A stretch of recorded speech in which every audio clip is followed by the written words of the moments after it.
సహజ యోగాలో ఏదైతే అమ్మ ఇచ్చారో, మాతాజీ ఇచ్చారో, దానిలో పూర్తిగా మొట్టమొదట కుండలిని జాగృతి పైనే ఉంటుందండి? లేదు ఆత్మ సాక్షాత్కారం అనే దాని పైన ఫస్ట్ ఉంటుంది? ఆత్మ సాక్షాత్కారం తీసుకుంటామండి. హ్మ్. అంటే చిన్న స్టెప్స్ 5 స్టెప్స్ ఉంటాయి. 2 చేతులను ఇలా పెట్టేసుకొని, ఒకటి శుద్ధ ఇచ్ఛ, ఇంకొకటి శుద్ధ క్రియాశక్తి. అమ్మ. మనకి లెఫ్ట్ సైడ్‌లో శుద్ధ ఇచ్ఛ ఉంటదండి. ఇప్పుడు ఎప్పుడైనా మన కోరికలు ఎక్కడి నుంచెల్లి వస్తాయి? హ్మ్. గతం నుంచే వస్తాయి. ఇప్పుడు ఒక యాపిల్ తినాలనిపించింది మనకి. ఎప్పుడు అనిపిస్తుంది? ఒకటి ఆకలి వేసినప్పుడు, లేదంటే దాన్ని చూసినప్పుడు కదా. అంటే ఆకలి వేసింది ఆల్రెడీ, అంటే పాస్ట్లో వస్తుంది. ఆకలి వేసిన చూస్తున్నాం, దాన్ని చూస్తున్నాము అని అంటే ఆల్రెడీ చూసాం కాబట్టి పాస్ట్లోకి వస్తుంది. అది డిజైర్ అనేది మనకి లెఫ్ట్ సైడ్ నుంచి వస్తుంది అనమాట. సో కాబట్టి ఇది శుద్ధ ఇచ్ఛాశక్తి. దీన్ని ఓపెన్ చేసి పెడతాం ఇలాగ, చేతిని కోరుకుంటున్నాం ఇక్కడ. ఇది క్రియాశక్తి. సో ఈ క్రియాశక్తి ఏంటి అంటే రైట్ సైడ్ వచ్చేసి మనకి ఇడా, పింగళ, సుషుమ్నా నాడులు అనమాట. ఇడా వచ్చేసి పాస్ట్, పింగళ వచ్చేసి ఫ్యూచర్, సుషుమ్నా వచ్చేసి ప్రజెంట్.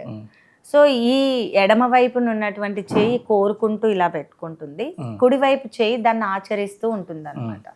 సో ఇక్కడ మనము 2 చేతులను ఇలా పెట్టేసుకొని శ్రీ మాతాజీని మనం ఫస్ట్ అడుగుతాము, అమ్మ నాకు ఆత్మ సాక్షాత్కారాన్ని ప్రసాదించమని అడుగుతాం. ఇక్కడ నేను ఆత్మని అని చెప్పుకుంటాం అన్నమాట. మనం ఈ బాడీ కాదు, ఈ మైండ్ కాదు. సో మనం ఎవరం మరి? ఇప్పుడు నేనున్నాను, నేను చనిపోయిన తర్వాత నా బాడీని కాల్ చేయటమో పూజ చేయటమో చేస్తారు. ఇందులో ఏం మిగులుతుంది? బాడీలో బ్రెయిన్ మిగలదు, శరీరము మిగలదు. మిగిలేదేంటి? కేవలం ఆత్మ మాత్రమే మిగులుతుంది. ఆత్మ శాశ్వతమైనది కాబట్టి నేను ఆత్మని అని చెప్పుకుంటాం. ఇక్కడ చేయి పెట్టుకుంటాం, మన హార్ట్లోనే ఆత్మ ఉంటుంది నివసిస్తూ. ఇక్కడ చేయి పెట్టేసుకొని, అమ్మ మీ దయ వలన నేను ఆత్మను తల్లి అని చెప్పుకుంటాం.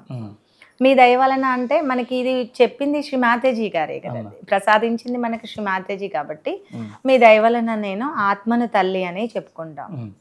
తర్వాత మనలో గిల్టీనెస్ ఉంటుంది కదా, నేనే ఎందుకు ఇలా ఉన్నాను, నాకెందుకు ఇలా జరుగుతుంది, నేనేం పాపం చేశాను అనే గిల్టీనెస్ ఉంటుంది అందరిలో. సో అది ఎక్కడ స్టార్ట్ అవుతుంది అంటే మన విశుద్ధి చక్రంలో రాధాకృష్ణులు ఉంటారు ఇక్కడ. సో ఇక్కడ విష్ణుమాయ ఉంటుంది అనమాట. మనకి కృష్ణుడు ఏమిచ్చాడు? విట్నెస్ని ఇచ్చాడు, సాక్షితత్వం. సాక్షితత్వం లోపించినప్పుడు మాత్రమే మనకి గిల్టీనెస్ అనేది వస్తుంది. సో ఆ గిల్టీనెస్ ఎక్కడ ఉంటుంది మనకి అంటే సాక్షితత్వం ఇక్కడ ఉంటుంది. లోపించినప్పుడు ఇక్కడ మనకి గిల్టీనెస్ స్టార్ట్ అవుతుంది ఎడమ వైపు నుంచి. ఇప్పుడు మనం బాధపడుతున్నాం అనుకోండి, మన స్థితి ఎడమ వైపు వెళ్ళిపోతుంది గతం లోపలికి. అదే కోపంగా అహంకారంతో ఉంటున్నాం అనుకోండి, రైట్ సైడ్ వచ్చేస్తుంది పింగళ నాడి. 3 నాడులే పనిచేస్తాయి మనకి, ఇడా, పింగళ, సుషుమ్నా. సో ఎప్పుడైతే గిల్టీనెస్ ఉంటుందో అప్పుడు ఇక్కడ పట్టేస్తుంది అనమాట. అందుకని ఇక్కడ చేయి పెట్టేసుకొని ఎడమ చేతిని ఓపెన్ చేసి పెట్టి, అమ్మ మీ దయ వలన నేను నిర్దోషిని. దోషి భావనని తీసేసేది మనకి నిర్దోషితత్వం. సో ఇక్కడ చేయి పెట్టేసుకొని నేను నిర్దోషినమ్మా అని చెప్పుకుంటాం. అప్పుడు ఇది ఓపెన్ అయిపోతుంది. తర్వాత 3వది కోపం వస్తుంది కదా, మనలో ఫైర్ ఉంది కదా, అగ్ని. సో ఆ కోపం వచ్చినప్పుడు మనకి ఎక్కడ పట్టేస్తుంది? ఫోర్ హెడ్లో పట్టేస్తుంది. తలనొప్పే కదా మనకు ఫస్ట్ వచ్చేది. సో ఇక్కడ చేయి పెట్టేసుకుంటాం. ఈ 7 చక్రాలలో కూడా మనకి దేవి దేవతలు ఉంటారు. సో ఇక్కడ ఆజ్ఞా చక్రం ఉంటుంది, ఇది విశుద్ధి. ఇందాక చెప్పుకుంది హార్ట్, అనాహత చక్రం.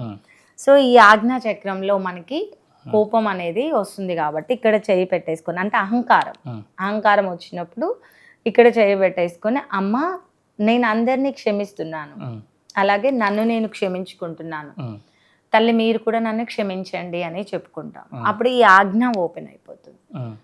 4వది వచ్చేసి కర్మ. మనం ఏం చేస్తున్నా సరే, ఇప్పుడు ప్రజెంట్ చీమ కదలటానికి కూడా శివుడు ఆజ్ఞ కావాలంటారు కదా. ఆ చీమ కదలడానికే శివుడు ఆజ్ఞ ఉన్నప్పుడు ఇంత పెద్ద మనుషులం మనం. సో మనకి ప్రాబ్లమ్స్ వస్తున్నాయంటే ఆయన ఆజ్ఞ లేకుండా ఉంటుందంటారా? లేదు కదా. ఆయన ఆజ్ఞ లేకపోతే ఏది జరగదు. ఈ కష్టాలన్నిటికీ కారణం కూడా ఏంటి అంటే మన కర్మ అన్నమాట. మన పూర్వ జన్మలలోనో ఇప్పుడు జన్మలోనో ఏదో ఒక కర్మను చేసుకుంటాం, మంచి చెడు. మంచి చేసినప్పుడు మనకి మంచి జరుగుతుంది, చెడు చేసింది ఏదైతే ఉందో ఇప్పుడు అనుభవిస్తున్న ఈ కష్టము, నష్టము, టెన్షన్స్, బాధలు ఇవన్నీ కూడా వస్తున్నాయి అన్నమాట. సో అవన్నీ కూడా ఆటంకాలుగా మన ఆధ్యాత్మిక ఉన్నతికి అడ్డుగా ఉంటాయి. అది ఎక్కడుంటుంది అని అంటే చిత్రగుప్తుడు రాస్తా ఉంటాడు, మన శరీరంలో 35 కోట్ల దేవీ దేవతలు ఉంటారు, అందుకే మన శరీరాన్ని దేహమే దేవాలయం అన్నారు పెద్దవాళ్ళు. అది ఎక్కడ ఉంటుండే చిత్రగుప్తుడు అంటే మనం తల వెనక భాగంలో ముచ్చట గుంపులో జడల్లుకుంటాం కదా, ఆ ప్లేస్ లో మనకి చిత్రగుప్తుడి స్థానం అన్నమాట. అక్కడ ఆయన రాస్తా ఉంటాడు.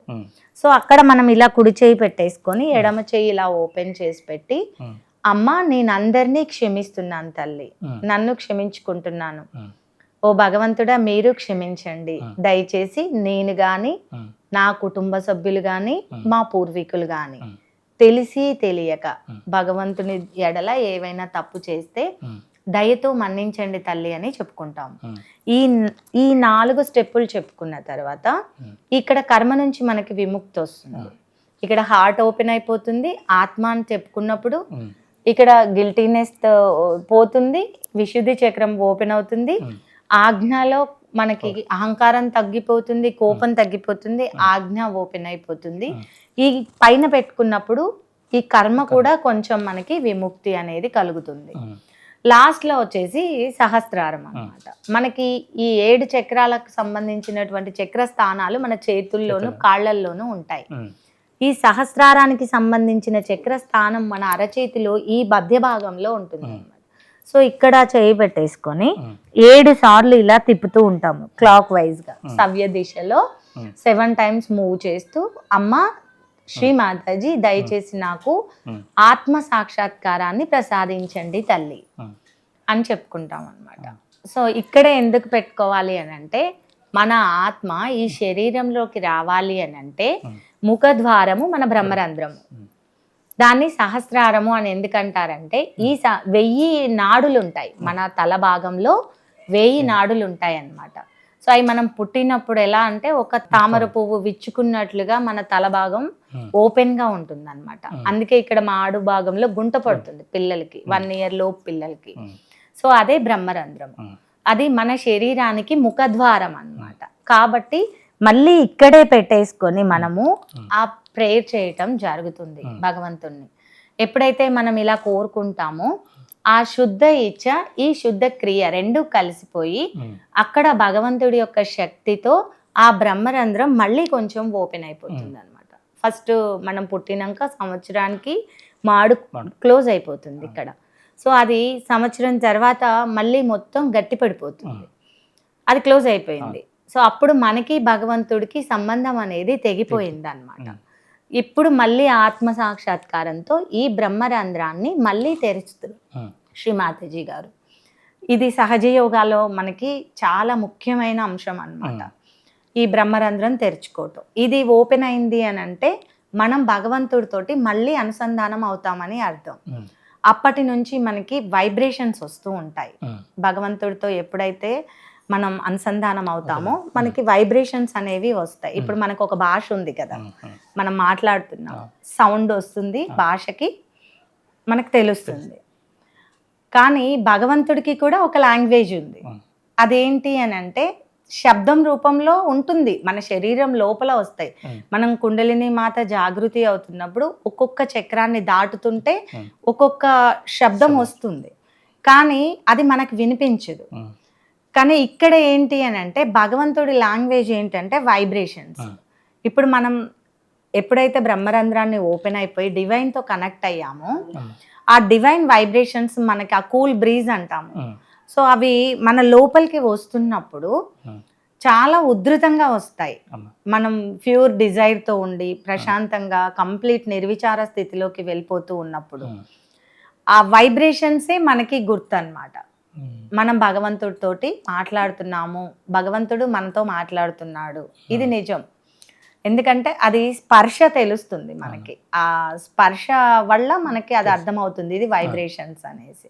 ఇప్పుడు మామూలుగా అందరికీ కూడా వస్తాయి, గూస్ బంప్స్ అంటారు వాటిని. కొంతమంది ఇప్పుడు మనకి ఏదైనా మాట్లాడుతుంటే ఏదైనా అద్భుతమైన విషయాలు చూస్తున్నా వింటున్నా కొంతమందికి శరీరం అంతా రోమాలు నిక్కపొడుస్తూ ఉంటాయి, గూస్ బంప్స్ వచ్చినాయి అంటారు. అవి ఏంటి అని అంటే వైబ్రేషన్స్. అవి ఏంటి చాలా ఫ్యూ సెకండ్స్ ఉంటాయి. కానీ మెడిటేషన్లో కూర్చున్నప్పుడు ఏంటి అంటే అదే కంటిన్యూగా వస్తాయి అన్నమాట. సో అదే మనకి గుర్తు, ఆత్మ సాక్షాత్కారం తీసుకోవడం అనేది. సహజ యోగంలో ఇది మనకి చాలా ముఖ్యమైన అంశం అండి.